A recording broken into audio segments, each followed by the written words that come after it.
जय मसीह की दोस्तों।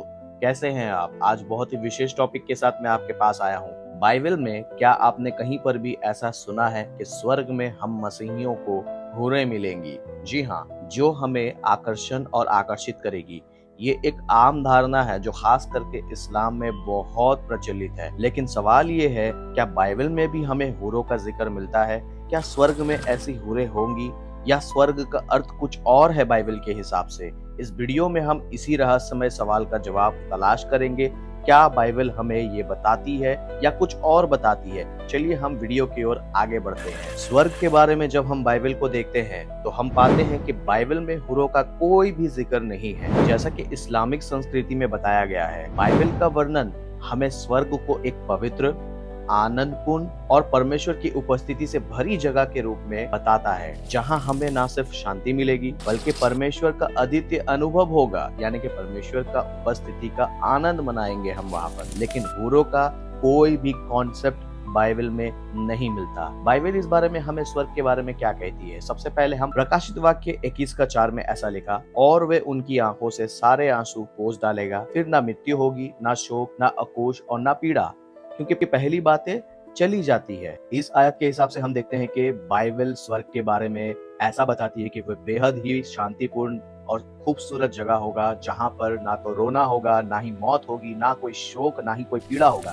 बल्कि हम परमेश्वर के साथ उपस्थिति में उनके रहेंगे। मत्ती उसका 22 और उसका 30 में ऐसा लिखा, क्योंकि जी उठने पर ब्याह शादी नहीं होगी, परंतु स्वर्ग में हम परमेश्वर के दूतों के नाई होंगे। जी हाँ, यीशु मसीह यहाँ पर अपने मुबारक जुबान से ऐसा कहते हैं कि स्वर्ग में मरने के बाद जो मसीही जी उठेंगे, वहां पर कोई शादी, कोई ब्याह, कोई ऐसे रस्म नहीं होगी। जब शादी ही नहीं होगी तो वहां पर हूरों का कॉन्सेप्ट है ही नहीं, वहां पर कोई ऐसे रिलेशनशिप भी नहीं होगा जिसके बारे में हम इस्लामिक संस्कृति में देखते हैं। और एक रेफरेंस मैं आपके सामने पढ़ूंगा, प्रकाशित वाक्य 21 का 3, जहां पर ऐसा लिखा है, और मैंने एक बड़ा और महान स्वर्गीय नगर देखा, जो परमेश्वर का निवास स्थान है, जो मानव जाति के साथ है, यानी हम मनुष्य के साथ है, और वह उनका परमेश्वर होगा। ये वचन हमें याद दिलाता है कि स्वर्ग में परमेश्वर खुद इंसानों के साथ रहेगा और वहां कोई कमी नहीं होगी। वहां हूरों का कोई भी उल्लेख नहीं किया गया है, कोई भी हूरें वहां पर नहीं मिलेगी, बल्कि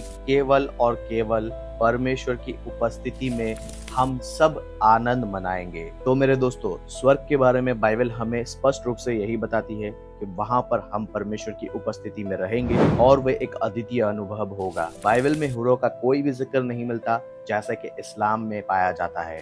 स्वर्ग का मुख्य उद्देश्य परमेश्वर यानी खुदा के साथ केवल एक रिश्ता कायम करना, केवल उसके साथ एक आनंद मनाना है। तो अंत में मैं यही कहूंगा मेरे दोस्तों कि सृष्टिकर्ता जो है पवित्र है और उससे हूरों का कोई कनेक्शन नहीं है। हमें स्वर्ग में केवल पवित्रता में रहना है, हमें इस दुनिया में तैयारी करनी है ताकि हम स्वर्ग में परमेश्वर का उपस्थिति का आनंद ले सके। सो मिलता हूँ किसी नए टॉपिक के साथ। तब तक के लिए आप इस वीडियो को लाइक करें, चैनल को सब्सक्राइब करें, इस वीडियो को दूसरे के साथ शेयर करें। तब तक के लिए जय मसीह की।